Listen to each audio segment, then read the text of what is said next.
بھائیاں کرتی ہیں کلام. کیا قیامت ہے کہ ویران یہ گھر کرتے ہیں. ہائے اس گرمی میں شبیر سفر کرتے ہیں. ذکر یہ تھا کہ شے یشرب و بطحائے. گھر میں مغموم و حزین سید والائے. کہا مادر سے سکینہ کے بابا آئے. بولی بیمار کے ہاں میرے مسیحا آئے. شہ نے زینب سے کہا اور خلق بڑھتا ہے. آؤ صغرا سے بھی رخصت ہو کہ دن چڑھتا ہے. کہہ گئے یہ آئے قریب فاطمہ صغرا کے امام.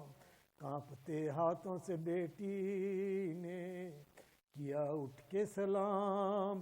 بولے چھاتی سے لگا کر یہ شہ عرش مقام. بیٹھو کہ بدن ذوف سے لرزا ہے تمام. جو مقدر میں ہے وہ رنج نہیں ٹلتا ہے. تپ سے تم جلتی ہو غم سے میرا دل جلتا ہے. کہہ کے یہ بیٹھ گئے پاس امام دوسرا. بعد الحمد پڑھی آپ نے صحت کی دعا. اور بیمار کو چھاتی سے لگا کر یہ کہا بیٹی تم گھر میں رہو ہے یہی مرضی خدا.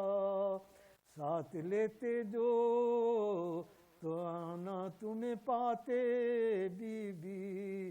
ایسے بیمار سفر میں نہیں جاتے بی بی.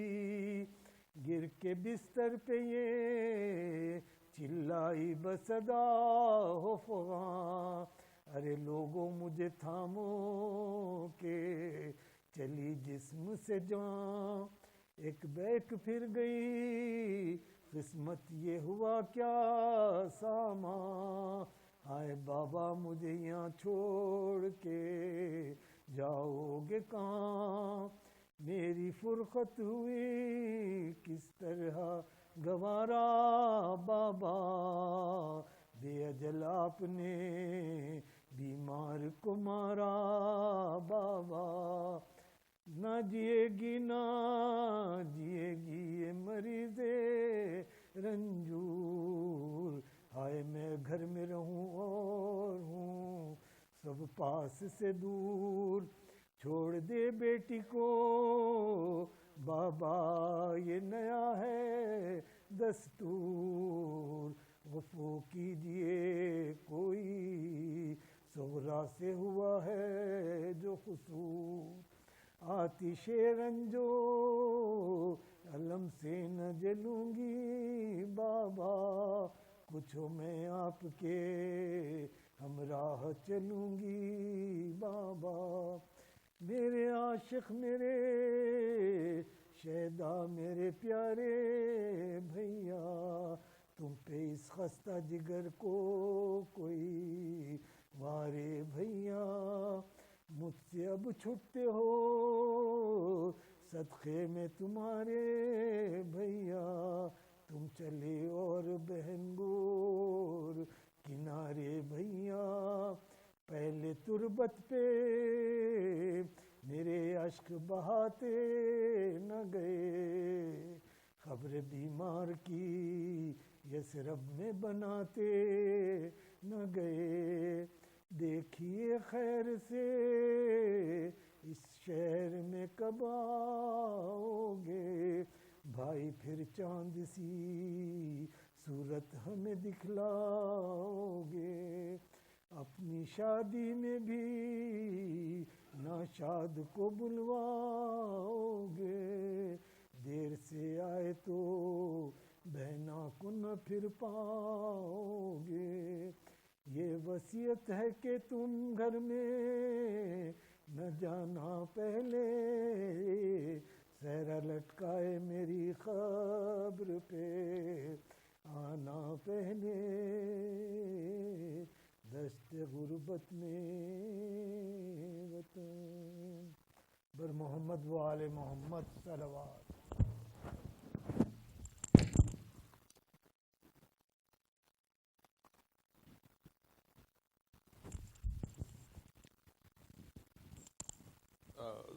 دونوں مرثیہ خوان حضرات سے گزارش ہے کہ مختصر بند پڑھیں اور وقت پر پھر انشاءاللہ مولانا کو بٹھا دیا جائے گا. بآواز بلند صلوات.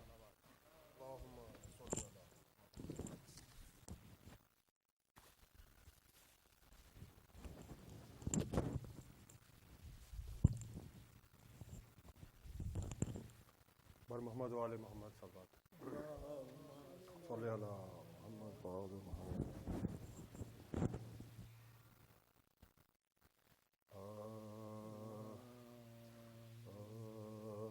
سید عالم نکلے گھر سے جب بہرے سفر سید عالم نکلے سر جھکائے ہوئے بادیدہ پرنام نکلے خبیش و فرزن گریباں کے باہم نکلے رو کے فرمایا کہ اس شہر سے اب ہم نکل رات سے گریا پہ زہرا کی صدا آتی ہے دیکھیے قسمت ہمیں کس دشت میں لے جاتی ہے. صلوات بر محمد و آل محمد. محمد و آل محمد.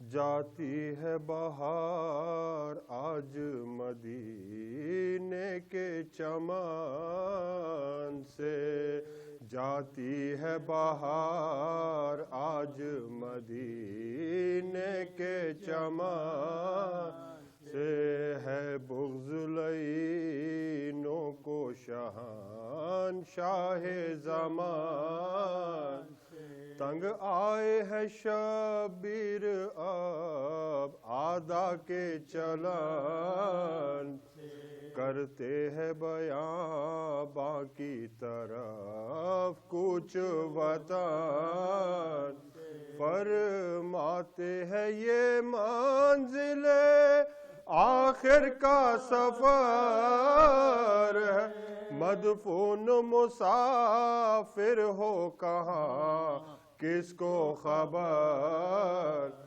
مدفون مسافر ہو کہاں کس کو خبر فرمائے رخ کر کے سوئے قبر پیام نانا مجھے روزے سے چھڑاتے ہیں ستم رو رو کے یہی سوچتا ہوں بادل موت ایسا نہ ہو کٹ جائے مدینے میں میرا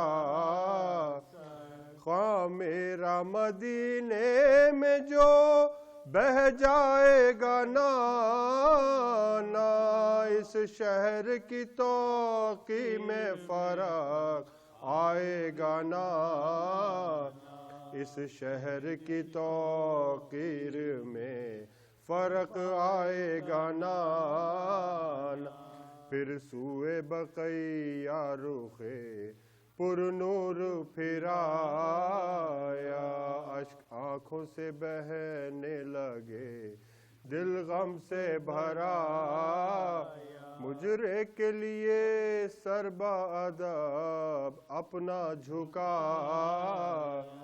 رو رو کے یہ خاتون قیامت کو سنا، اماں تیرا گھر ہوتا ہے برباد خبر، سر پیٹتی ہے زینب ناشاد خبر، سر پیٹتی ہے زینب ناشاد خبر، اماں جسے تو نے بڑے ناز سے پالا، دانے اسے آج مصیبت میں ہے ڈال، ہوتا ہے جدا تجھ سے تیرا منتوں وا، اب کون کرے گا تیرے مدفن پہ اجا، جنگل میں جو گھر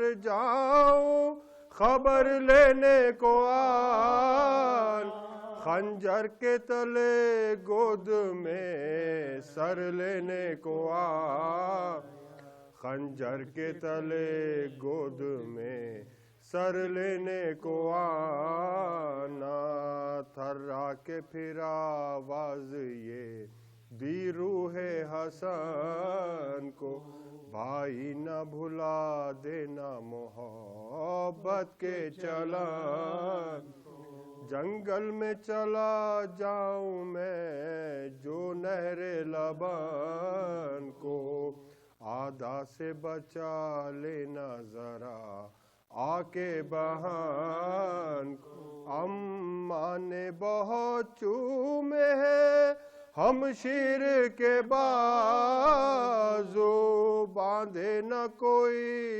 زینب دلگیر کے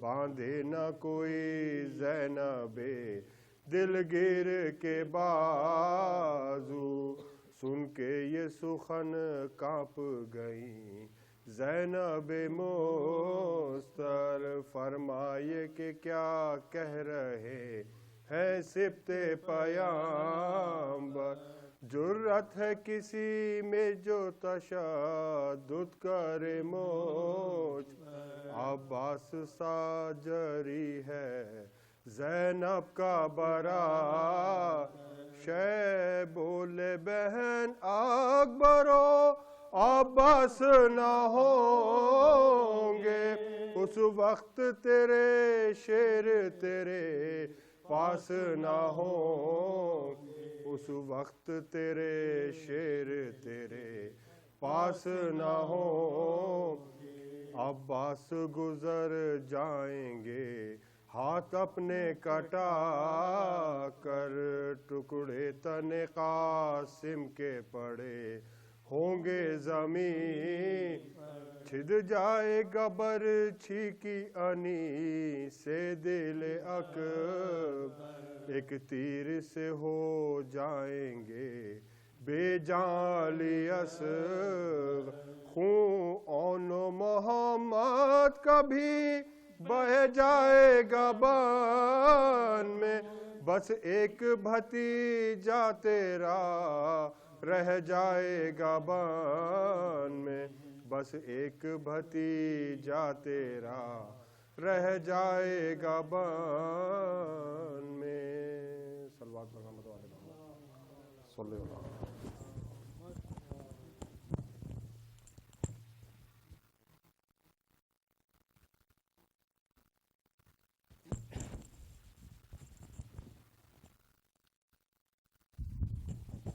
درود محمد و آل محمد۔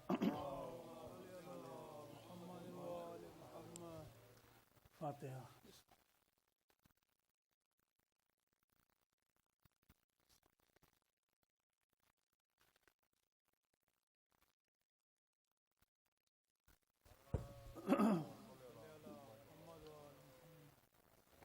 نظر آ رہا ہے نا؟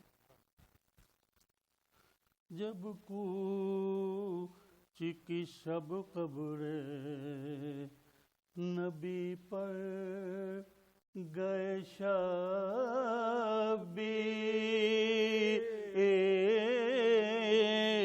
جب کوچ کی شب قبر نبی پر گئے شبی اور رخسار کو میں آر پیمبر گئے شبی برقندیل جو روشن کی تو غش کر گئے شبی ارے زینب نے یہ جانا کہ بس اب مر گئے شبی ارے تھی غش میں ندا ہم اسی حسرت میں مریں گے اب روشنی اس قبر پہ کاہے کو کریں گے اب روشنی اس قبر پہ کاہے کو کریں گے ارے اے نہ کہ روز میرا گھر ہوتا ہے ویران اے قبر حسین آج کی شب ہے تیرا مہمان اور کل صبح میری آخری منزل کا ہے ساماں اور کل روح میرے نانا کی ہوئے گی پریشان اے قبر میں دکھ پاؤں گا پردیس میں جا کر اور تو شک ہو تو نانا سے لپٹ جاؤں میں آ کر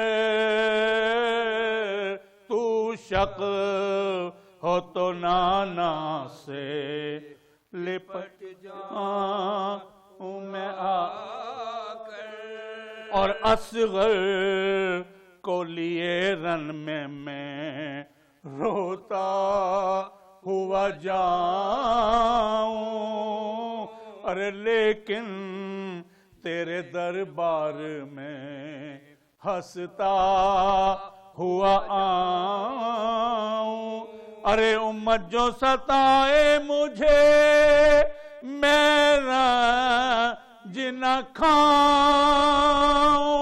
اور نفری نہ کہوں بدنا کہوں لا نہ ہلاؤں ارے عسکر کو جو پانی نہ دے کچھ نہ سزا دوں اور اکبر کو جو بسمل کرے میں ان کو دعا دوں اکبر کو جو بسمل کرے میں ان کو دعا اور شبیر نے سر شکر کے سجدے میں جھکایا اور پہلو وہ مرقد میں مصلی کو بچھایا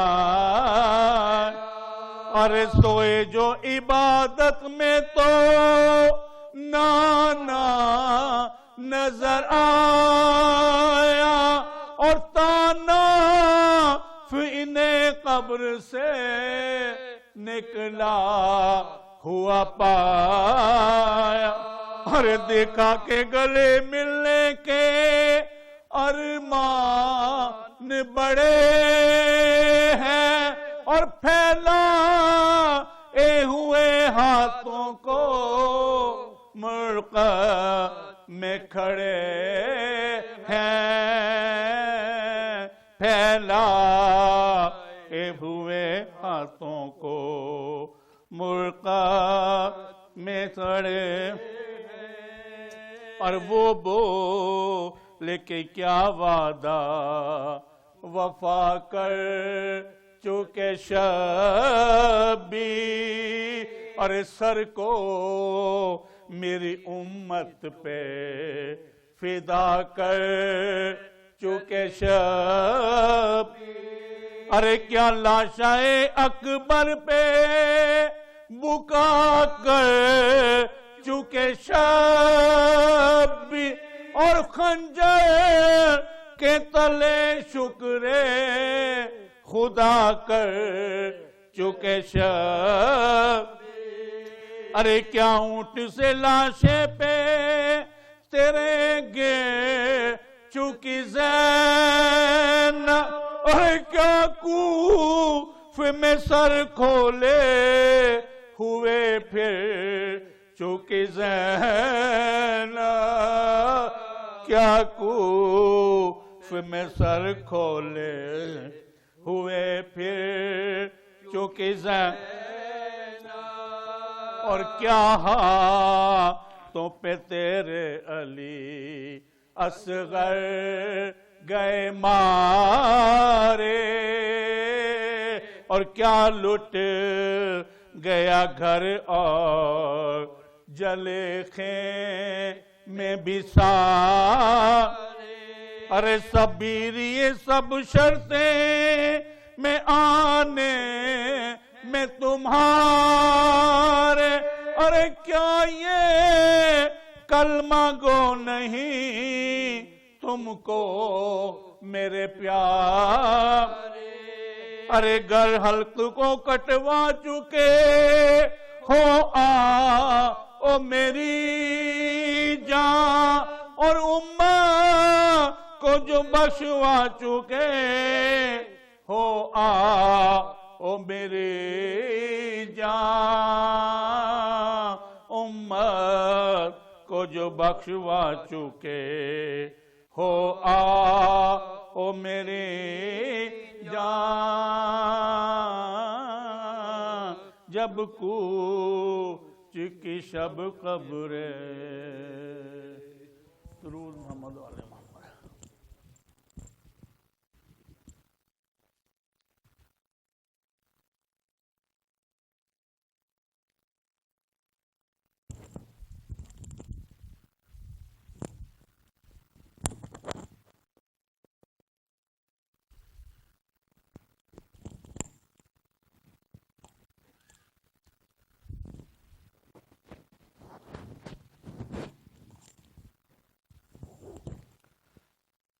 مومنین و مومنات، آج ایک بڑی شب ہے اور مرثیہ خواں حضرات نے مختلف رنگوں میں کہے ہوئے مرثیے، جن کا مضمون ایک تھا، الفاظ ڈیفرنٹ تھے، ہدیہ عقیدت کے طور پر پیش کیے۔ اللہ تعالیٰ ان کی توفیقات میں اضافہ کرے۔ تھوڑا سا ہم ٹائم سے تجاوز کر گئے ہیں، قبلہ و کعبہ کا ٹائم لے رہا ہوں، لیکن یہ اعلانات ضروری ہیں۔ آج کی مجلس کا تبرک جو ہے وہ اسپانسر کیا ہے حیدر نانجی فیملی نے۔ ان کی توفیقات کے لیے ایک صلوات پڑھی۔ اللہ تعالیٰ ان کے مرحومین کو لوائے حمد میں جگہ دے۔ اگلا پروگرام 7 مئی یعنی سیچرڈے کو، یعنی کل کے بعد، جشن ولادت حضرت عباس علمدار بعد از نماز مغربین صلی اللہ محمد و آل محمد انشاءاللہ ہوگا، اور قبلہ و کعبہ خطاب فرمائیں گے اور شعراء حضرات اپنا نیاز پیش کریں گے۔ 7 مئی کو، پرسوں، ڈے آفٹر ٹمارو، سیچرڈے کو انشاءاللہ نماز مغربین کے ساتھ ہی پروگرام شروع ہوگا۔ تبرک کو سپانسر کرنے کی سعادت حاصل کی ہے انور عباس صاحب نے اور ان کی فیملی نے، ان کے لیے ایک صلوات۔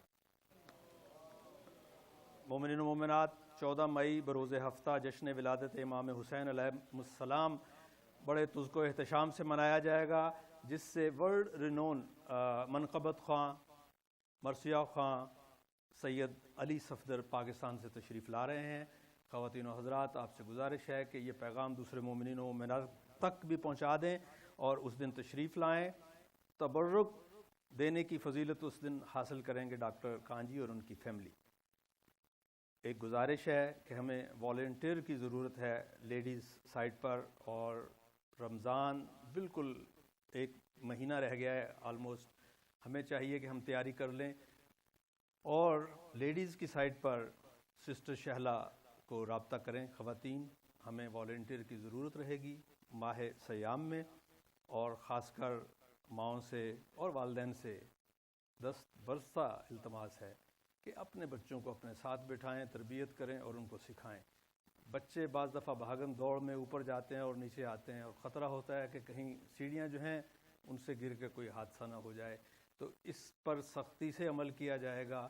والنٹیئر خواتین اپنے نام شہلا بہن کو دے دیں، اور ہم رابطہ کر لیں گے مرد حضرات سے.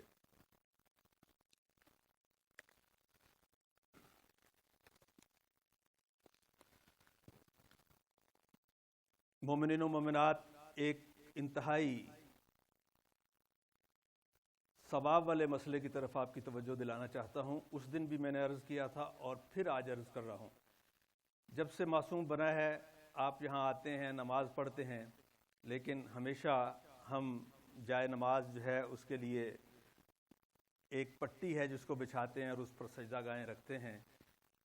اس وقت معصوم کی کمیٹی کے چیئرمین ڈاکٹر علی شاہ صاحب نے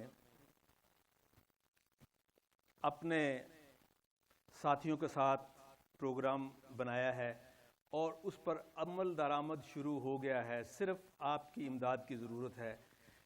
اس حال میں تقریباً 380 مصلح ہوں گے جو کہ کارپیٹ ترکی سے آرڈر کیا گیا ہے، اور اس پر محراب سے لے کر پورے کارپیٹ کے اوپر منقش ہوں گے جائے نماز، ایک کے بعد دوسرا. جہاں کھڑے ہو کے آپ نماز پڑھیں گے آپ کو ڈائریکشن کا پرابلم نہیں رہے گا، صرف سجدہ گاہ رکھنی ہے اور نماز پڑھنی ہے. آپ اس کار خیر کے لیے صرف $200 کا ہدیہ آپ عنایت کریں تو یہ کام بحسن و خوبی انجام پا سکتا ہے. اور انشاءاللہ ہماری جو ڈیٹ ہے، جو ڈاکٹر علی شاہ صاحب نے کہا ہے کہ انشاءاللہ 15 شعبان سے پہلے ہم اسے مکمل کر لیں گے، اور آپ 15 شعبان کی نماز انشاءاللہ ان مسلوں پر ادا کریں گے. یہ اس حال میں مصلے ہوں گے، اسی طرح کا کارپٹ جو ہے وہ دوسرے حال میں بھی ہوگا. آپ اپنے مرحومین کے لیے بھی مصلح خرید سکتے ہیں، آپ اپنے لیے، اپنی آئندہ نسلوں کے لیے. یہ ایک ثواب جاریہ ہے. جب تک کوئی یہاں نماز پڑھتا رہے گا آپ کو اس کا ثواب ملتا رہے گا. یہ کار خیر ہے، اس میں بڑھ چڑھ کر حصہ لیں، اور بالکل آج ہی جو ہے نا کمٹمنٹ کر دیں. علی شاہ تشریف لائے ہیں، ان کے ساتھ بات کر لیں، اور اگر بعد میں ہم سے بھی آپ بات کر سکتے ہیں، لیکن بہتر وہی ہیں کہ ان سے بات کریں اور ان کو جو ہے نا ہدیہ بھی دے دیں. 15 تاریخ سے پہلے انشاءاللہ یہاں پر مصلے بچ جائیں گے. یہ کوئی بڑی بات نہیں ہے، اس پر تقریباً $17,000-18,000 کا خرچہ آ رہا ہے. اور یہاں پر ایک نماز کا جب اذا ہوگی، نماز ہوگی، اور اس کا ایک ماحول آپ کو فرش پر بھی نظر آئے گا، اور اس سے ثواب بھی جو ہے نا انشاءاللہ بڑھ جائے گا جب آپ اس کو ڈونیٹ کریں گے اپنے کسی مرحوم کے نام. اور دوسری ریکویسٹ یہ بھی ہے کہ جب نماز یا مجلس ہوتی ہے تو ہمیں دوسرے حصے میں اور اس حصے میں جو لوگ ہوتے ہیں بعض دفعہ آپس میں گفتگو کرتے رہتے ہیں. اور خیر میں جب اعلان کر رہا ہوں تو جتنی بھی گفتگو کر رہے ہیں وہ کوئی بات نہیں، لیکن جب مولانا صاحب پڑھ رہے ہوں تو اس وقت نہ ادھر گفتگو ہونی چاہیے، نہ ادھر ہونی چاہیے، نہ وسپرنگ ہونی چاہیے. تو ایک جو ہے آرڈرلی ماحول بنا کر مجلس کا تقدس کا اس کو آپ کو برقرار رکھنا ہے. اور انشاءاللہ روفنگ کا جو ہے ہمارا پروجیکٹ وہ بھی ساتھ ساتھ چل رہا ہے. اس کے لیے بھی آپ کو اس کار خیر میں جو ہے نا حصہ لینا ہے اس کے ساتھ ہی. اور انشاءاللہ مجھے امید ہے کہ یہ دونوں پروجیکٹ آپ کی مدد سے انشاءاللہ یہ انجام کو پہنچیں گے. اور اس پروجیکٹ کے لیے بآواز بلند صلوات. میں قبلہ کعبہ سے گزارش کرتا ہوں کہ تشریف لائیں اور فضائل و مصائب اہل بیت علیہ السلام بیان فرمائیں بآواز بلند صلوات.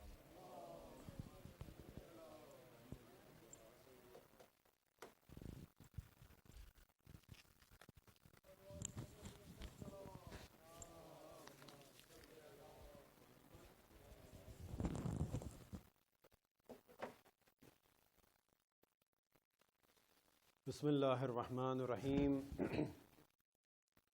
الحمد للہ الذی هو الاول والآخر والظاہر والباطن والصلاة والسلام علی اشرف الانبیاء والمرسلین سیدنا و مولانا و مقتدانا ابی القاسم محمد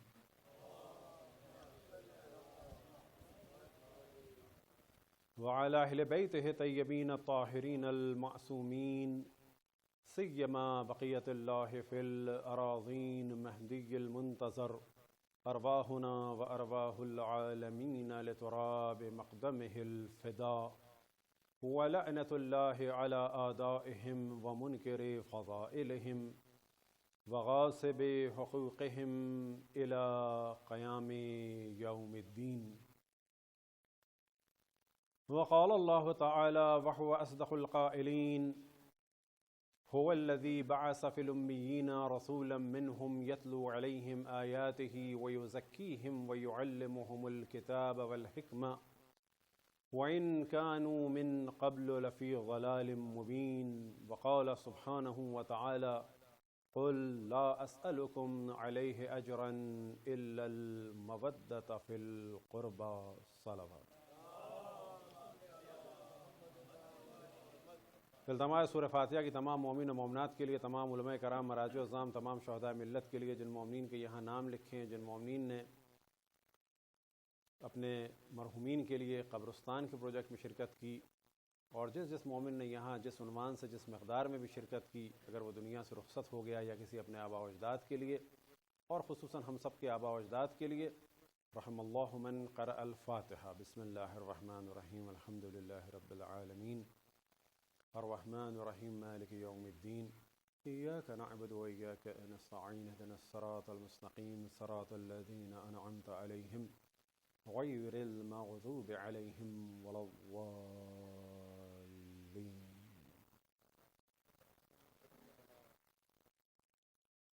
جو دن گزرا وہ اشرف الانبیاء،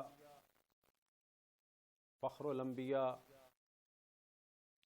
رحمت للعالمین حضرت محمد مصطفیٰ صلی اللہ علیہ وآلہ وسلم کی بعثت سے منسوب تھا، اور اگلا ہی دن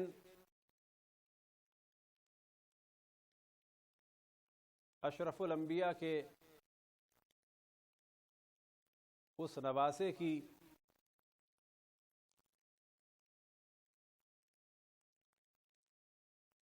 کہ جسے اپنا بیٹا بھی کہا، اور نہ فقط انہوں نے بلکہ قرآن نے اس کی مظلومیت کی ابتدا کا دن ہے.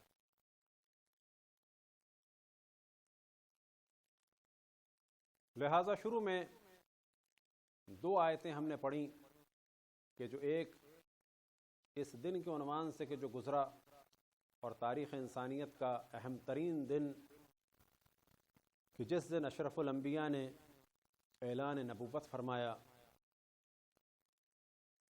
اور اگلا دن یعنی 28 صفر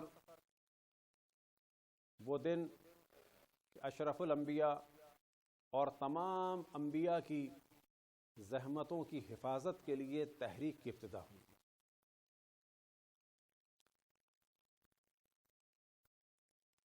اب امت کو مبارکباد پیش کی جائے اشرف الانبیاء کی بعثت کی، یا اشرف الانبیاء کی آنکھوں کو دیکھتے ہوئے کہ بلا شک اس دن آپ کی آنکھوں سے آنسو جاری ہوئے ہوں گے، تو ان آنسوؤں کو دیکھتے ہوئے تعزیت پیش کی جائے.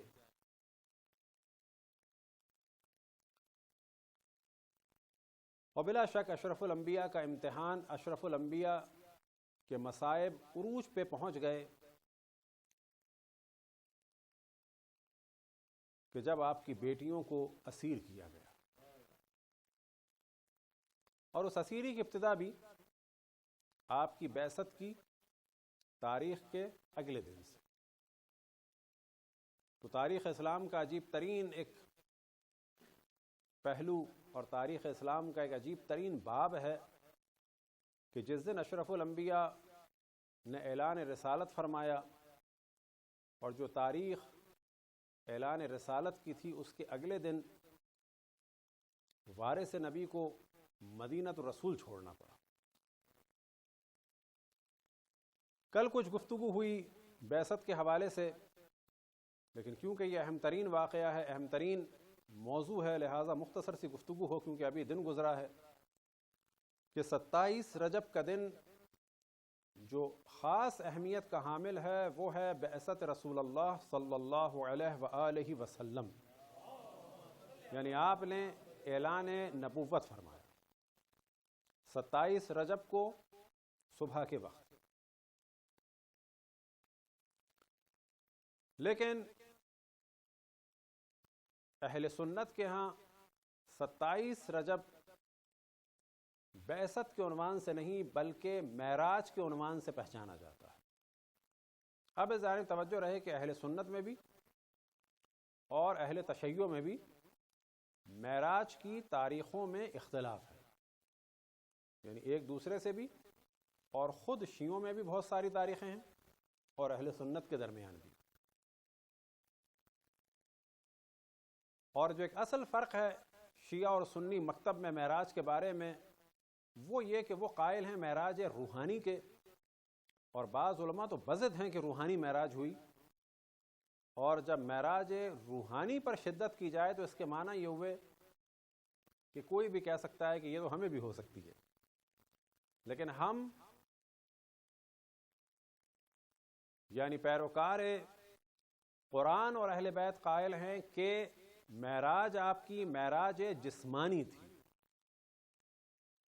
کیونکہ جب قرآن مجید میں اللہ سبحانہ و تعالیٰ نے ارشاد فرمایا سبحان الذی اسری بعبدہ لیلا، جب کہا عبد تو یہاں پر فقط روح مراد نہیں ہے، مکمل آپ کا جسم بھی اور آپ کی روح بھی، لہذا ہم قائل ہیں معراج جسمانی کے اور ساتھ ساتھ روح بھی، اور اہل سنت کی اکثریت قائل ہے معراج روحانی کی۔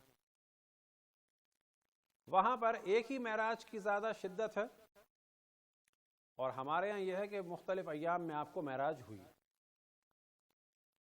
لیکن خود اہل سنت میں بھی اگر دقت کی جائے کہ ایک معراج تو وہ ہے کہ جس کو زیادہ فوکس کیا جاتا ہے کہ جس کے لیے یہ آیت نازل ہوئی سبحان الذی اسری بعبدہ لیلا من المسجد الحرام الی المسجد الاقصی الذی بارکنا حولہ، عموماً ڈسکس کیا جاتا ہے کہ یہ آیت کس معراج کے لیے نازل ہوئی اور وہ معراج کب ہوئی۔ تو اس معراج کے بارے میں اہل سنت کے درمیان بھی 3-4 قول ہیں کہ جن میں 27 رجب کا بھی ہے اور بھی دیگر اقوال ہیں، لیکن ہمارے ہاں زیادہ 15 رمضان کی جانب رجحان ہے۔ اور خود اہل سنت میں روایات ہیں جناب سیدہ سلام اللہ علیہا کی خلقت کے حوالے سے کہ آپ کی ابتدا معراج سے ہوئی، اور عرش خداوند تبارک و تعالیٰ پر اللہ سبحانہ و تعالیٰ کی جانب سے آپ کو ایک پھل دیا گیا جس کے ذریعے سے آپ کی ابتدا ہوئی۔ اب جناب سیدہ کی ولادت 5 بعثت کو ہوئی، تو اس کے معنی یہ ہوئے کہ اہل سنت کے ہاں بھی اور ہمارے ہاں بھی ایک معراج ماننی پڑے گی کہ جو 5 کو بھی ہوئی، یعنی 5 بعثت کو۔ اور جو مشہور معراج ہے اس کے بارے میں 10 بعثت کا بھی ذکر ہے اور 12 بعثت کا بھی۔ تو نتیجہ یہ نکلا کہ آپ کو مختلف ایام میں معراج نصیب ہوئی، اور بعض روایات میں تو یہاں تک نقل ہوا کہ 120 دفعہ، یعنی اس سے بھی زیادہ ہو سکتی ہیں اور 120 بھی ہو سکتی ہیں۔ لہٰذا معراج مختلف ایام میں آپ کو ہوئی، لیکن 27 رجب کی جو اہمیت ہے اسے ہمیں زیادہ اجاگر کرنا چاہیے، اور معراج کا انکار نہیں کیا جا رہا ہے۔ اس سے دیکھنا یہ ہے کہ خود آئمہ نے جو ہمیں عبادات بتائی ہیں، جو دعائیں بتائی ہیں، تو اس میں معراج کا مفہوم ہے، معراج کا ذکر ہے 27 رجب کو، یا بعثت کا ذکر ہے۔ تو جو اعمال کل ہوئے اس روایت میں بھی بعثت کا ذکر ہے، اور آج کے اعتبار سے جو روزے کی فضیلت بیان ہوئی اس میں بھی بعثت کا ذکر ہے۔ بس ہمیں زیادہ ذکر بعثت کا کرنا چاہیے. معراج کا امکان ہے, امکان کی وجہ سے قطعی چیز سے نظر نہیں ہٹائی جا سکتی. اب کیونکہ ہم رہے جس معاشرے میں, وہاں پر عام طور پہ معراج کا زور ہوا, معراج کا ذکر ہوا, تو تدریجاً بعثت ہمارے ذہنوں سے نکل گئی. حتیٰ کہا جا سکتا ہے کہ انڈیا پاکستان میں تو اتنا زیادہ معراج کا سلسلہ ہوا کہ مساجد اور امام بارگاہ اور جو کیلنڈر ہمارے ہیں وہاں سے بھی بعثت کا ذکر ہٹ گیا. جو ہمارے کیلنڈر بنے ہوئے بڑے بڑے شیعوں کے, وہاں پر بھی بعثت کی جگہ معراج لکھا جانے لگا.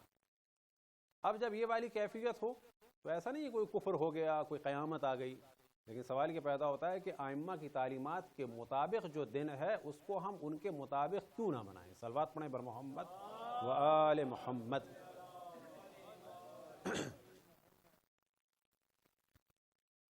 تو ایک جانب یہ دن گزرا کہ جو تاریخ انسانیت کا عظیم ترین دن ہے, اور یہی وہ دن ہے کہ جس پہ دار و مدار ہے قرآن کا بھی اور اہل بیت کا بھی, حرام کا بھی حلال کا بھی, ہر چیز کا دار و مدار اسی دن پہ ہے.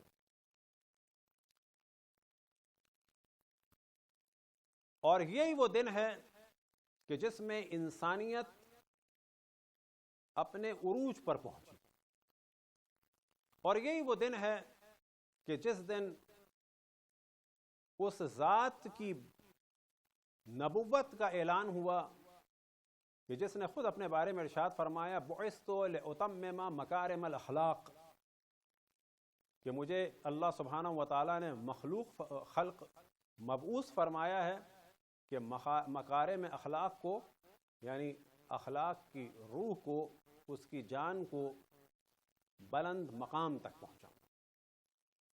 اب ایسا نہیں ہے کہ آپ سے پہلے اخلاق نہیں تھا یا دین نہیں تھا, نہیں, پہلے بھی انبیاء نے کام کیا, پرچم توحید کو بلند کیا, حرام حلال کو بتایا, اخلاقیات بیان کیے, لیکن جو عروج حاصل ہوا وہ آپ کے ذریعے سے حاصل ہوا.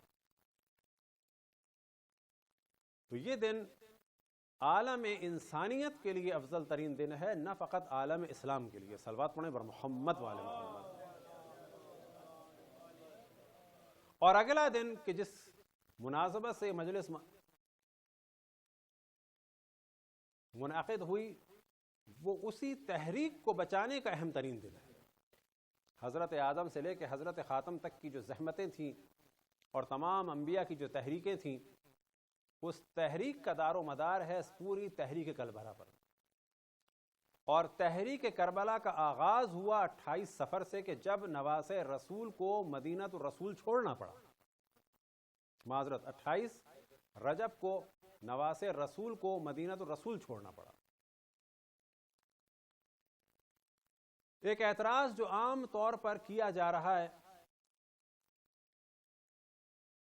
اور یاد رکھیں کہ اس وقت ایک بہت بڑا طبقہ کہ جس کو ہم وہابی کہتے ہیں,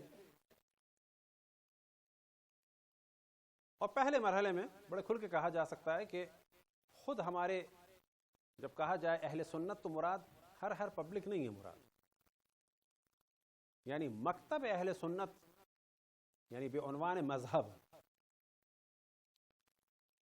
اسی طرح جب ہم کہتے ہیں یہودی تو ہر یہودی نہیں مراد ہوتا, ان کا اسکول آف تھاٹ مراد ہوتا ہے, ان کے مین تھنکر مراد ہوتے ہیں. تو جب ہم کہتے ہیں اہل سنت تو مراد ہر بیچارہ سیدھا سادہ اہل سنت نہیں مراد ہوتا. خود مکتب اہل سنت میں دفاع رسول اللہ سے زیادہ دفاع صحابہ کی جانب زیادہ توجہ ہے. اشرف الانبیاء کی توہین ہو جائے کوئی بات نہیں, ایک آدمی اشرف الانبیاء کو ہذیان یعنی بکواس کی نسبت دے دے کوئی بات نہیں, اس آدمی کو بچانا ضروری ہے, اشرف الانبیاء کو نہیں بچانا ہے. یہ ایک اسکول آف تھاٹ ہے ان کا. لہذا پہلے بھی ہم نے توجہ دلائی کہ جب کہا جاتا ہے ابا و تولا,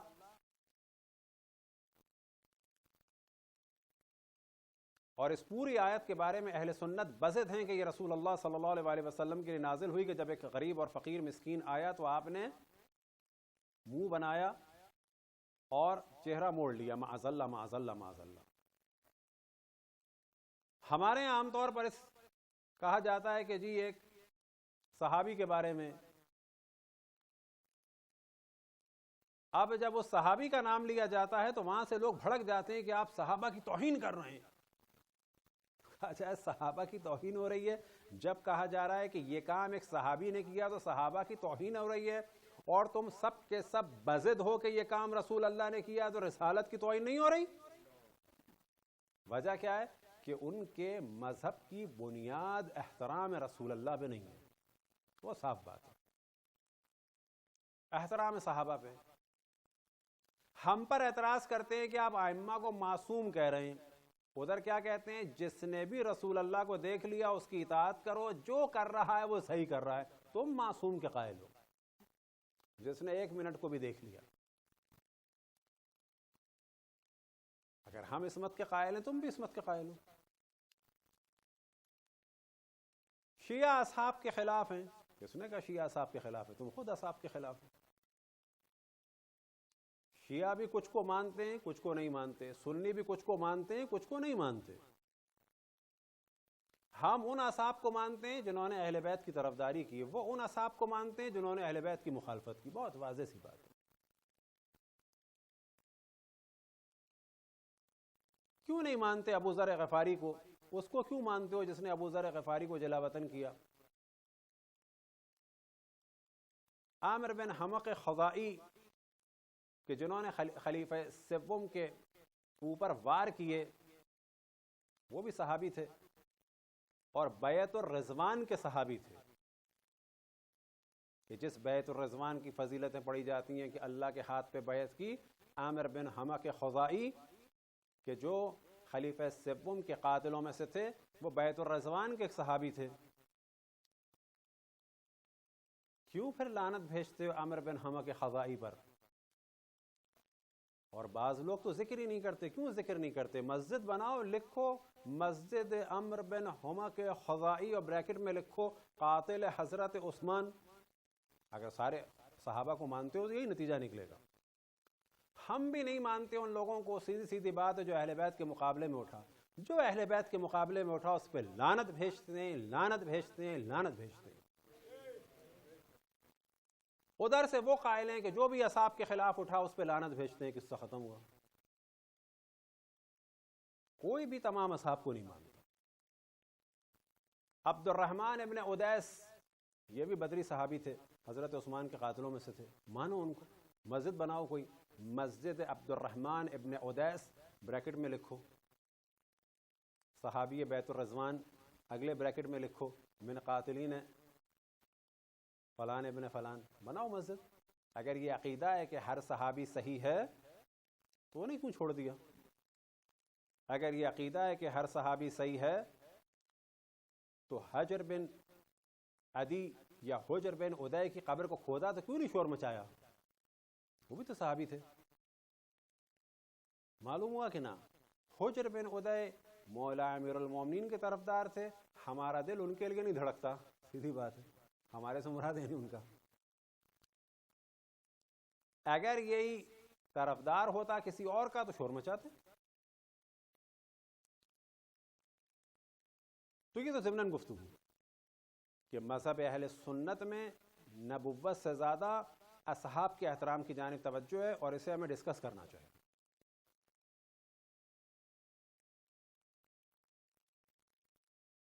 اور وہابیت میں اصحاب کے درمیان خصوصاً، البتہ اصحاب سے مراد جو ان کی ڈیفینیشن ہے، کیونکہ ان کا ڈیفینیشن کیا ہے؟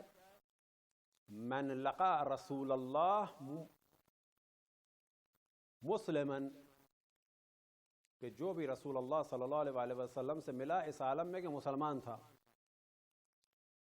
ومات مؤمنا، اور مسلمان مرا، مومن مرا، وہ سب صحابی ہیں. چاہے 1 منٹ کے لیے، چاہے 2 منٹ کے لیے، چاہے حدیث نقل کی ہو چاہے ناقل کی ہو، نہ بالغ ہو یا نہ بالغ ہو. بعد میں کہتے ہیں کہ غزہ مع رسول اللہ، اور رسول اللہ کے ساتھ ساتھ جنگ میں شرکت کی ہو یا نہ کی ہو، یہ سب صحابی ہیں. تو ان کے اعتبار سے جو صحابیت کی ڈیفینیشن ہے تو اس میں ابو سفیان کو بھی شامل کرتے ہیں. ابو سفیان، پھر معاویہ، پھر یزید، اور پھر ظاہر ہندہ بھی. تو وہابی مکتب جو ہے وہ اس اعتبار سے اور شدید ہے. خود اہل سنت رسول اللہ سے زیادہ قطعاً اصحاب کو اہمیت دیتے ہیں عملی اعتبار سے، زبان سے نہیں، عملی اعتبار سے. اہل بیت سے زیادہ اصحاب کو اہمیت دیتے ہیں، زبان سے نہیں، عملی اعتبار سے. زبان سے کہتے ہیں رسول اللہ کو مانتے ہیں، لیکن عبس و تولی ان کو کہتے ہیں. اگر کوئی رسول اللہ کے لیے کہے کہ انہوں نے منہ موڑا تو کہتے ہیں ہاں صحیح کہہ رہے ہو. کوئی خلیفہ سوم کے لیے کہا انہوں نے منہ موڑا تو کہتے ہیں اس کو قتل کر دو، توہین صحابہ کر رہا ہے. عیناً وہی بات رسول اللہ سے منسوب ہو تو کہتے ہیں بالکل صحیح ہے. پتہ چلا زبان سے احترام رسول اللہ ہے، پریکٹیکلی نہیں ہے. زبان سے بعض لوگ کہتے ہیں اہل بیت اہل بیت، دین اہل بیت سے نہیں لیتے، 2 رکعت نماز بھی اہل بیت سے نہیں لیتے. تو وہاں پر رسالت سے زیادہ توجہ دی گئی چند افراد کو، اصحاب کو. اور اتنی توجہ دی گئی جس نے ایک دفعہ بھی دیکھ لیا وہ سپریم اتھارٹی ہو گیا، کہ جس کے بارے میں ہمیشہ مذاق میں کہتے ہیں کہ یہ بالکل ایسا ہے جس نے آئنسٹائن کو ایک دفعہ بھی دیکھ لیا ہو اور پھر بعد میں کہا جائے کہ اس نے ایک دفعہ دیکھا تھا جب یہ بچہ تھا، اس نے دیکھا تھا یہ گھاس کاٹ رہا تھا، اس نے دیکھا تھا یہ صفائی کر رہا تھا کمرے کی، اس نے دیکھا تھا یہ وائٹ واش کر رہا تھا. بس یہ سب کے سب جو ہے فزکس کی اتھارٹی ہو گئی. یہ ہے اصحاب کی ڈیفینیشن. خیر، تو وہاں پر شدت ہے کس کے لیے؟ ابو سفیان اور معاویہ اور ہندہ اور یزید اور بنو امیہ کے لیے بڑی شدت ہے. اب جو پورا سلسلہ ہے وہابیت کا، ان کا ایک ہم و غم ہے کہ واقع کربلا کو جھٹلایا جائے. اب تو کھل کے آ گئے وہ یہ کہنے کے لیے کہ تاریخ کے بڑے ترین جھوٹوں میں سے ایک جھوٹ ہے معاذ اللہ.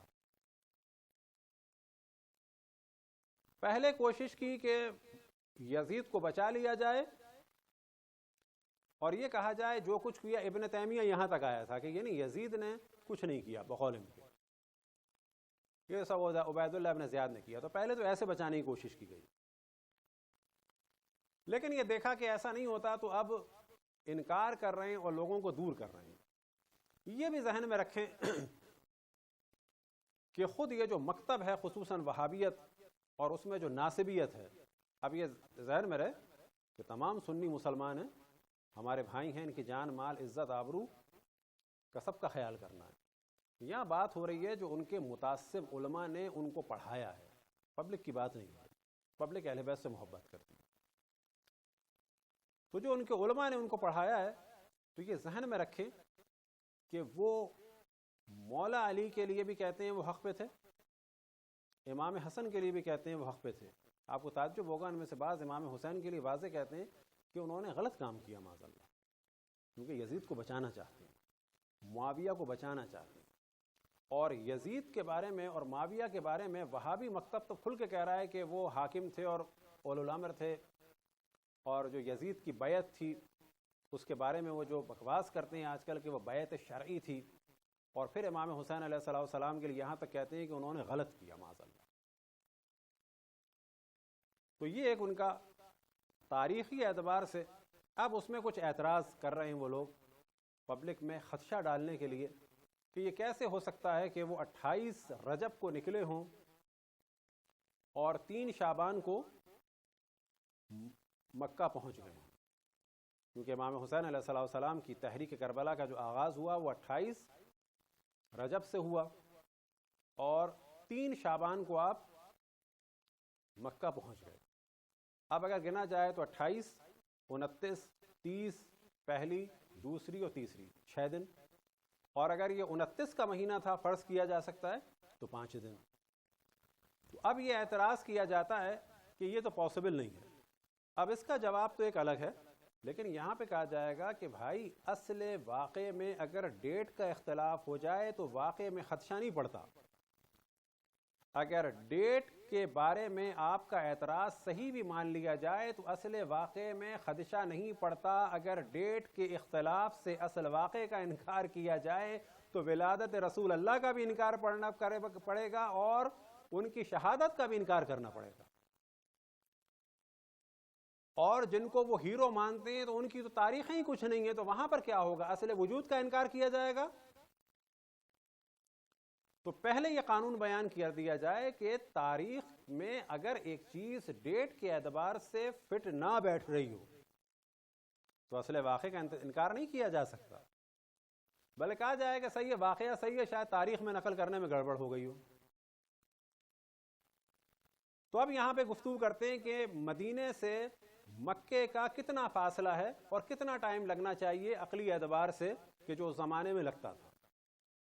تو شروع کرتے ہیں یہاں سے کہ خود ہجرت رسول اللہ صلی اللہ علیہ وآلہ وسلم،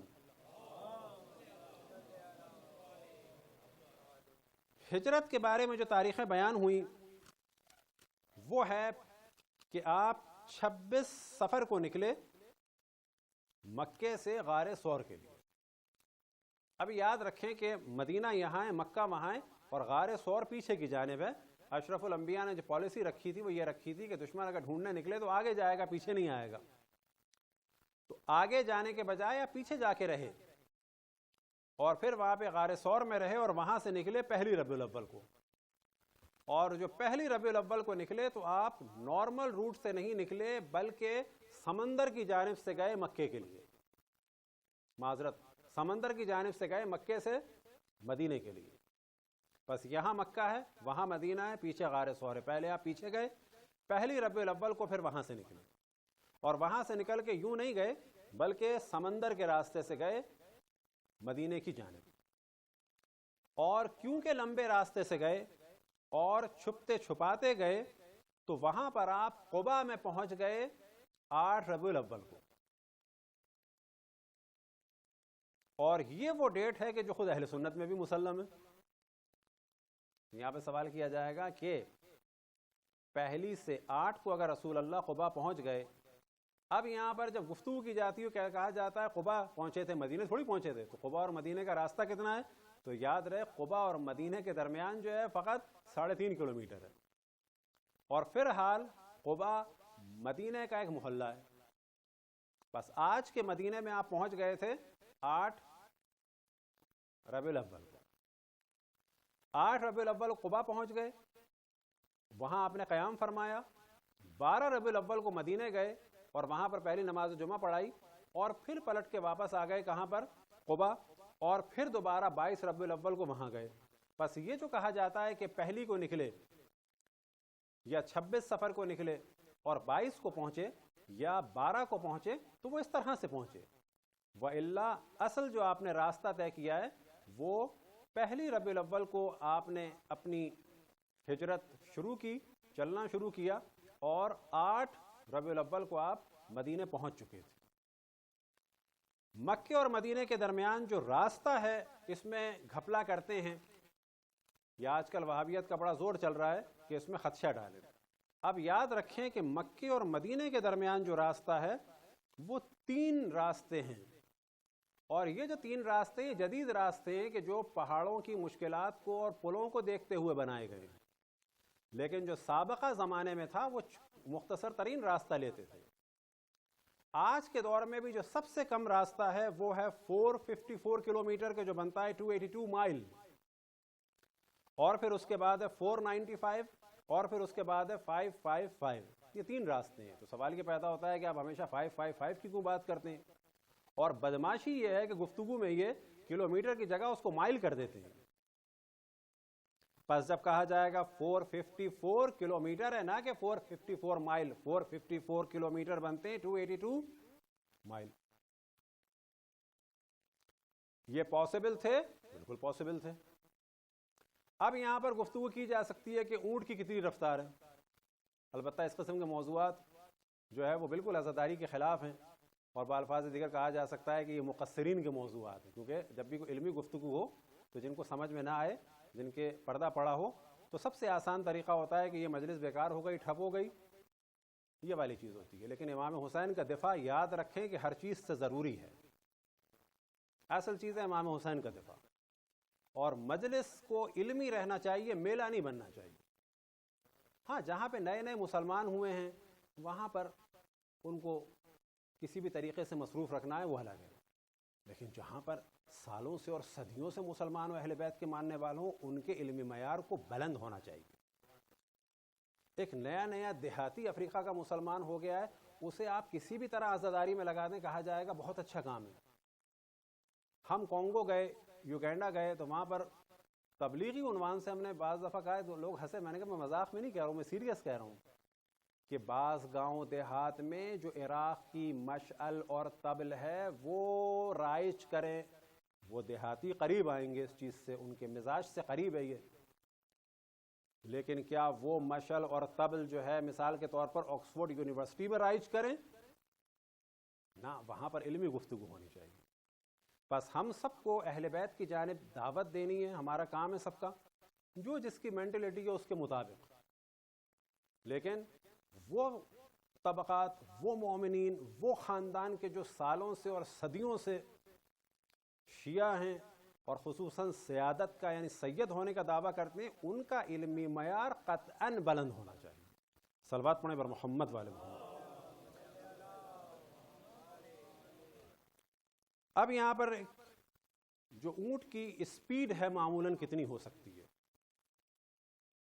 عام طور پہ جو کہا جاتا ہے اچھا اونٹ, کہ جو اچھا اونٹ عام طور پہ مانا جاتا ہے جو 2.5 سال 3.5 سال کا ہو, ریس والا, اس کی جو اسپیڈ بیان ہوئی ہے وہ ہے 40 مائل پر آور. کلومیٹر نہیں, 40 مائل پر آور, MPH, 40 مائل MPH, 40 مائل پر آور. اور جو چلنے کی عام طور پر بیان ہوئی ہے, جو چلنے کی رفتار بیان ہوئی ہے, اب یہاں پہ ان سے پوچھا جائے یہ جو واقعہ افک بیان کیا جاتا ہے حضرت عائشہ کے دفاع میں, تو پہلی بات یہ کہ وہ ان کے دفاع میں ہے یا حضرت ماریہ قبطیہ کے بارے میں, یہ اختلاف ہے. لیکن اگر ان کے بارے میں مان بھی لیا جائے تو کیا کہا جاتا ہے کہ وہ رفع حاجت کرنے گئیں اور قافلہ نکل گیا. اونٹ تیز نکلتے ہیں, بلا شک تیز نکلتے ہیں. کتنا آگے نکل گیا؟ ایک رفع حاجت میں کتنی دیر لگتی ہے؟ 5 منٹ لگتے ہیں بلا شک. اگر 5 سے 10 منٹ انسان ہو قافلہ نکل جاتا ہے. بالکل صحیح بات ہے. آنکھوں سے اوجھل ہو جاتا ہے, خصوصاً اگر زمین اونچی نیچی ہو, اور پیدل چلنے والا پیچھے بھی دوڑے تو نہیں کر پاتا. اور اگر خاک اڑ رہی ہو اور آوازیں ہو, تو جو بعض دفعہ آوازیں بھی ہوتی ہیں تو آواز بھی نہیں پہنچ پاتی. بالکل صحیح بات ہے. تو اونٹ چلتے ہیں تیز بلا شک. اب جو عام رفتار ہے اونٹ کی وہ ہے 25 سے 30 میل فی گھنٹہ, اگر وہ چل رہا ہو تیز. اسی طرح سے اب یہ ذہن میں رہے کہ ظاہر ہے اونٹ جو ہے وہ لگاتار تو نہیں ہوتا, تھوڑا روکا جاتا ہے, تھوڑا چلایا جاتا ہے. لیکن عام طور پہ جو اونٹ ہے اس کے بارے میں بیان ہوتا ہے they can make daily 160 kilometer is equal to 100 mile with a speed of a 16 kilometer. عام اونٹ جو قافلے والے تھے اس زمانے میں بھی اور آج بھی, یہ ایک دن میں تقریباً 160 کلومیٹر یعنی 100 مائل کے قریب چلتے ہیں. اور اس وقت جو ان کی اسپیڈ ہوتی ہے وہ 16 کلومیٹر یعنی 10 مائل پر آور کے قریب ہوتی ہے. یعنی پورے دن میں یہ اگر 10 گھنٹے سفر کریں, اور 10 گھنٹے سفر سے مراد ہو گئی 1 گھنٹہ سفر کیا 1 گھنٹہ رک گئے, 1 گھنٹہ سفر کیا 1 گھنٹہ رک گئے, پھر بھی 4 گھنٹے ایکسٹرا ہیں, تو 160 کلومیٹر چل سکتے ہیں اونٹ. لیکن اگر بہت ہی معمولی اونٹ ہو تو کم کیا جائے. تو یہ مسئلہ تو حل ہو گیا مکے سے مدینے کا. اب اس کے بعد گفتگو کرتے ہیں مکے سے معذرت مدینے سے مکے کا. پھر اگلا سفر جو آپ کا شروع ہوا وہ شروع ہوا مکے سے کربلا کا. مکے سے کربلا جو ڈسٹینس ہے وہ ہے 1791 کلومیٹر, یہ ایک ہے. اس سے لمبا روٹ ہے 1842, اس سے بڑا روٹ ہے 1901. جو سب سے چھوٹا روٹ ہے وہ بھی مستقیم نہیں ہے, وہ بھی گھوم کے گیا ہے. بس اگر سب سے چھوٹا روٹ ہوتا تو قطعاً وہ 1790 سے کم ہوتا, کیونکہ یہ جو روٹ ہے یہ بھی روٹ کے حساب سے, اور یہ بنتے 1112 مائل. امام حسین علیہ السلام 8 ذی الحجہ کو مکے سے نکلے اور 2 محرم کو پہنچ گئے کہاں پر؟ کربلا. تو یہ بنتے ہیں تقریباً 25 دن. اگر 1112 کو ڈیوائڈ کیا جائے 25 سے تو ایوریج ڈے بنتا ہے 44 مائل .48. اور اونٹ جبکہ نارمل چل سکتا ہے کتنا؟ عام رفتار اس کی کیا ہے کہ اگر وہ اس کو چلایا جائے تو یعنی 16 اور 10 کی بھی رفتار اگر اس کی ہو، یعنی معذرت اگر 16 کلومیٹر بھی اس کو چلایا جائے تو وہ ایک دن میں اگر 10 گھنٹے چلے گا تو 160 کلومیٹر چلے گا.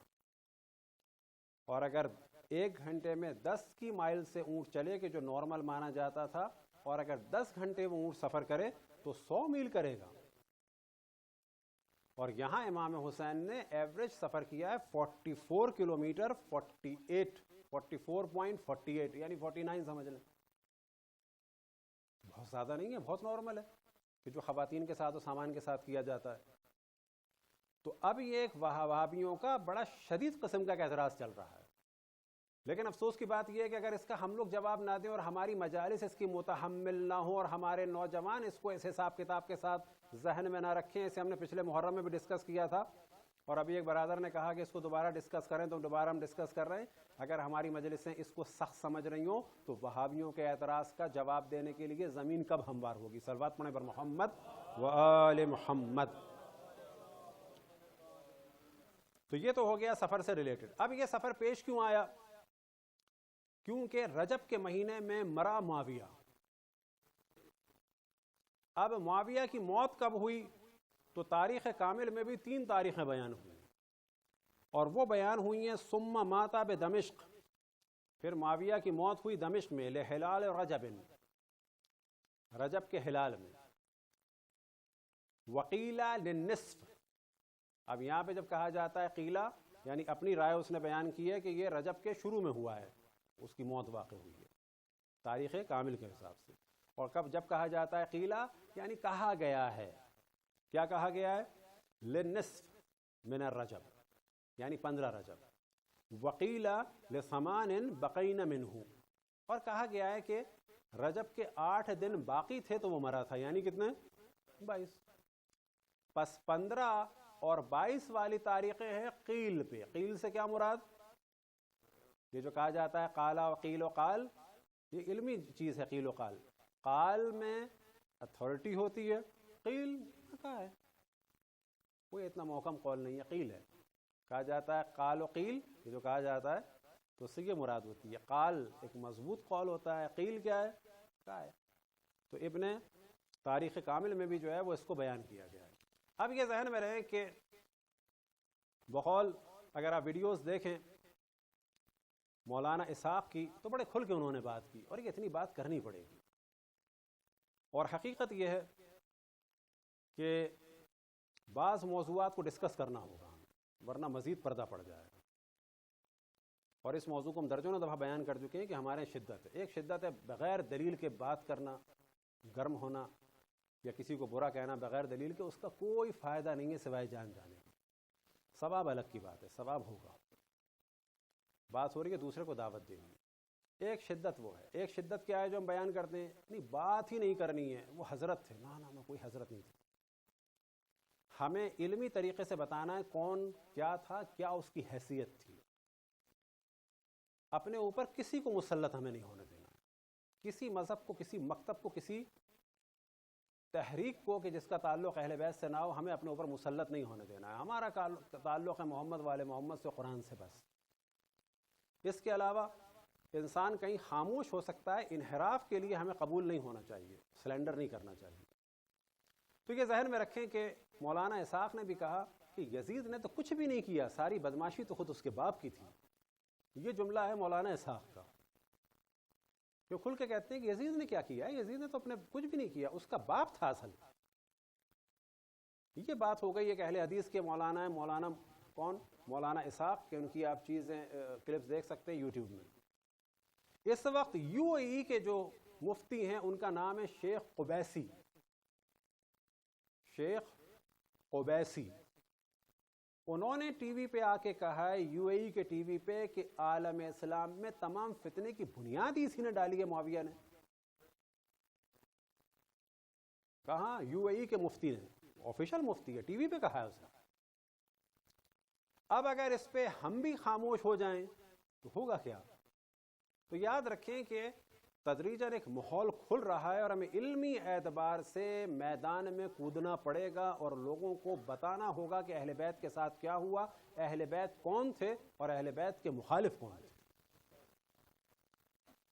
تو یہ ذہن میں رہے کہ معاویہ کا جو تعارف کرایا جا سکتا ہے، ابن فضال سے کسی نے سوال کیا عباسیوں کے زمانے میں، اور عباسی آپ جانتے ہیں کہ مخالف تھے بنو امیہ کے. اب کیونکہ پولیٹیکلی بنو امیہ کے خلاف تھے تو بنو عباس نے بنو امیہ کی قبروں کو بھی کھود دیا تھا، حتیٰ معاویہ کی قبر بھی کھود دی تھی. اور جب قبر کھودی تو اس میں فقط ایک سفید ایک سیاہ دھاگا نظر آیا تھا بس، اور کچھ نہیں تھا. اور جو کچھ ملا جس قبر میں سے وہ جلا دیا تھا. لہذا معاویہ کی قبر جو ہمارے بعض جوہلا نے جا کے زندہ کی ہے دمشق میں، وہ بدترین ظلم کیا اہل بیت کے اوپر. اس کی قبر کا کوئی وجود نہیں ہے. اس کی قبر کو اہل سنت کے خلفائے بنو عباس نے ختم کر دیا تھا. قطعاً شیعوں نے نہیں کیا، خود اہل سنت کے خلفاء نے کیا کہ جن کی اطاعت واجب تھی، انہوں نے کیا. تو بنو عباس بنو امیہ کے خلاف تھے. ایک دفعہ بنو عباس کے دربار میں کسی نے سوال کیا ابن فضال سے. ابن فضال ایک پڑھے لکھے افراد میں سے تھے کہ کیا کہتے ہو تم معاویہ کے بارے میں؟ تو ابن فضال نے کہا کون معاویہ؟ جس کا باپ ابو سفیان تھا اور رسول اللہ سے لڑتا رہا وہ والا معاویہ، یا جس کی ماں نے رسول کے چچا کا کلیجہ چبایا تھا وہ والا معاویہ، یا وہ معاویہ کہ جو رسول کے وصی سے لڑتا رہا، یا وہ معاویہ جس کے بیٹے نے حسین ابن علی کو قتل کیا؟ کون سا والا؟ صلوات پڑھیں بر محمد والے محمد.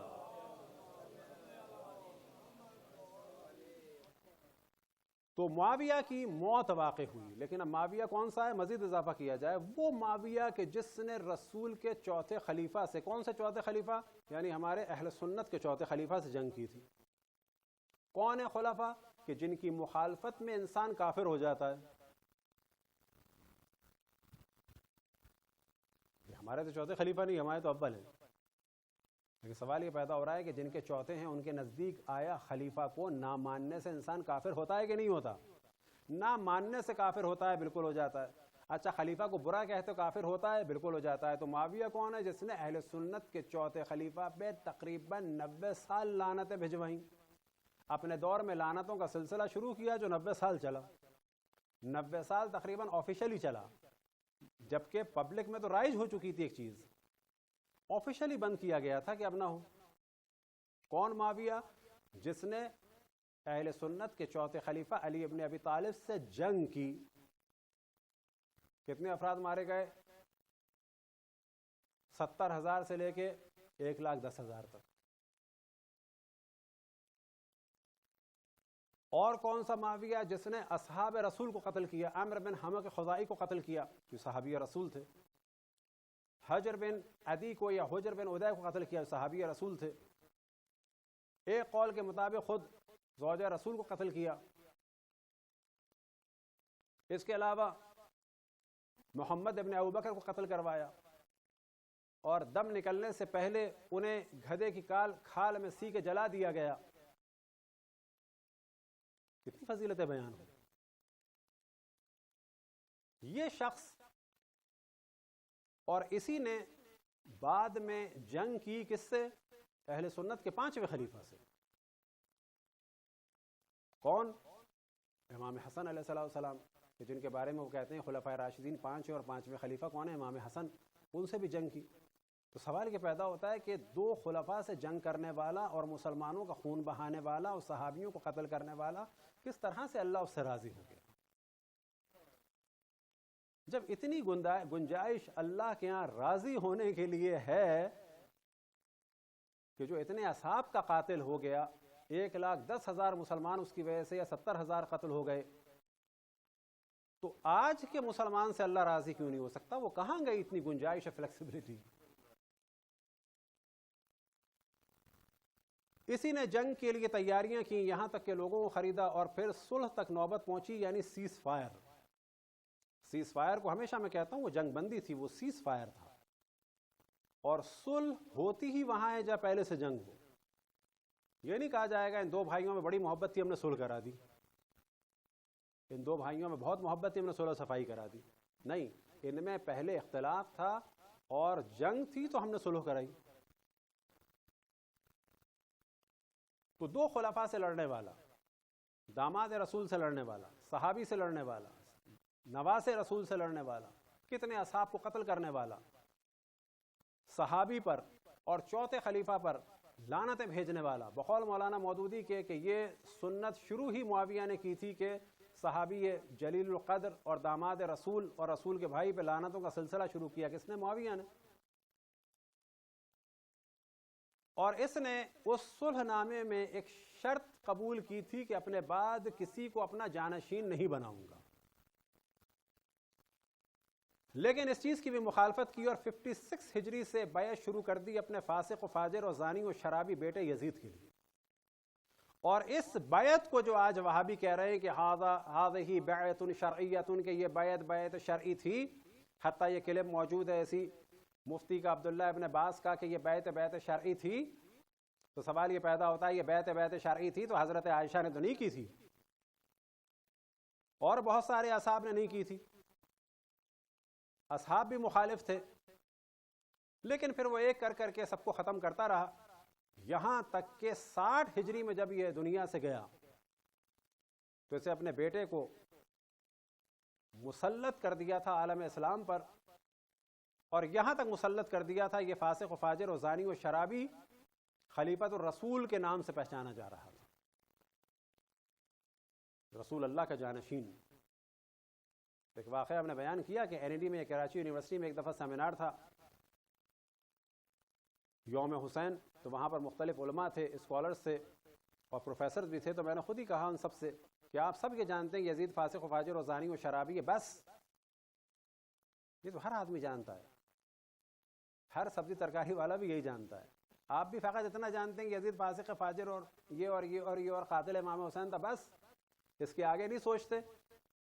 تو سب کی ایک توجہ ہوئی تو ہم نے اس کے بعد یہی کہا کہ سوچیں یہ کہ اس فاسق و فاجر اور زانی و شرابی کو لایا کون تھا، کس نے مسلط کیا تھا، کون لایا تھا، کس نے مسلط کیا؟ جواب ہے معاویہ. تو 60 ہجری کو جب وہ دنیا سے گیا اور اس کا یہ ناخلف فاسق و فاجر و زانی و شرابی بیٹا مسلط ہوا تو اس نے پہلا کام یہ کیا کہ امام حسین علیہ السلام سے بیعت کے لیے حکم دیا ولید ابن عتبہ کو، اور کہا کہ اگر حسین ابن علی بیعت کرتا ہے تو صحیح، ورنہ اسے قتل کرو اور اس کا سر میرے پاس بھیج دو. یہاں سے تحریک کربلا کی ابتدا ہوئی. ایک وقت آیا کہ ولید ابن عتبہ نے امام حسین کو بلوایا. امام حسین اپنے بھائیوں کے ساتھ، دلاوروں کے ساتھ پہنچے. ولید ابن عتبہ نے معاویہ کی موت کا پیغام دیا اور کہا کہ اس کے جانشین، اور پھر یزید کو امیر المؤمنین اور خلیفۃ الرسول اور ان تمام القاب کے ساتھ مخاطب کر کے کہا کہ ان کا حکم ہے کہ آپ بیعت کریں ورنہ آپ کو قتل کر دیا جائے اور سر بھجوا دیا جائے. کہ جس پہ امام حسین کی آواز بلند ہوئی اور فرمایا نحن اہل بیت نبوہ و معدن الرسالہ و مختلف الملائکہ، ہم اہل بیت نبوہ ہیں، نبوت کی کان ہیں، ملائکہ کے آنے جانے کی جگہ ہیں. بنا بدا اللہ و بنا یختم، اللہ سبحانہ و تعالیٰ نے ہم سے ابتدا کی ہے، ہم پر اختتام ہوگا. وَيَزِيدُ رَجُلٌ فَاسِقٌ فَاجِرٌ مُعْلِنٌ بِالْفِسْقِ وَالْفُجُورِ وَمِثْلِ لَا يُبَائِعُ مِثْلَ. اور یزید ایک فاسق و فاجر ہے، شراب پینے والا ہے، کھلم کھلا گناہ کرنے والا ہے. وقاتل نفس المحترمہ، اور جن لوگوں کی جان کا احترام ہے انہیں قتل کرنے والا ہے. وَمِثْلِ لَا يُبَائِعُ مِثْلَ، اور مجھ جیسا اس جیسے کی بیعت نہیں کر سکتا. ایک وقت آیا کہ بنی ہاشم کے جوان ولید ابن عتبہ کے دربار میں داخل ہو گئے. بس مصائب آپ کے ذہن میں ہیں۔ یہ ابتدا ہے زینب کی اسیری کی، یہ ابتدا ہے ام کلثوم کی اسیری کی، یہ ابتدا ہے علی اصغر کی یتیمی کی، یہ ابتدا ہے سکینہ اور رقیہ اور فاطمہ بنت حسین کی یتیمی کی۔ گو کہ اس کی بنیاد تو اسی دن پڑ گئی کہ جب اسلام کو اس کے محور سے ہٹانے کے لیے بعد رسول اللہ مولا امیر المومنین کو ہٹانے کی کوشش کی گئی اور اسلام کو اس کے محور سے ہٹایا گیا۔ اسی دن 11 ہجری میں اشرف الانبیاء کی دنیا سے جاتے ہی کربلا کی بنیاد پڑ چکی تھی۔ ندا کا بلند ہونا تھا کہ جوان داخل ہو گئے۔ پھر ایک وقت آیا کہ امام حسین تشریف لائے، گھر والوں کو خبر دی، اور یہی وہ رات کی تاریکی تھی کہ اپنے جد کے شہر کو چھوڑ دیا۔ ماں کی وہ قبر کے جو پہلے ہی گمنام تھی، کبھی قبر کی زیارت مدینے میں جا کر بقیع میں کرتے تھے، کبھی نانا کی قبر کے پاس ماں کو سلام کرتے تھے، اب ماں کی وہ قبر بھی چھوٹ گئی۔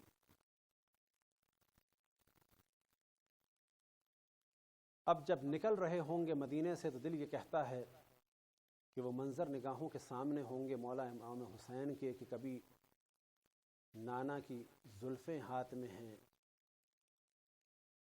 کبھی نانا کی زبان مبارک دہن مبارک میں ہے، کبھی نانا کے سینے پہ سو رہے ہیں، کبھی مباہلے کا میدان یاد آتا تھا، تو کبھی وہ در یاد آتا تھا کہ اشرف الانبیاء سلام کرتے تھے اور جب تک جواب نہ آ جائے تو گھر میں داخل نہیں ہوتے تھے، تو کبھی وہ در بھی یاد آتا ہوگا کہ جس جگہ نانا کھڑے ہوتے تھے اس جگہ ایک شقی کھڑے ہو کے للکارتا ہے اور کہتا ہے کہ جتنے لوگ گھر میں ہیں گھر سے باہر نکل آئیں۔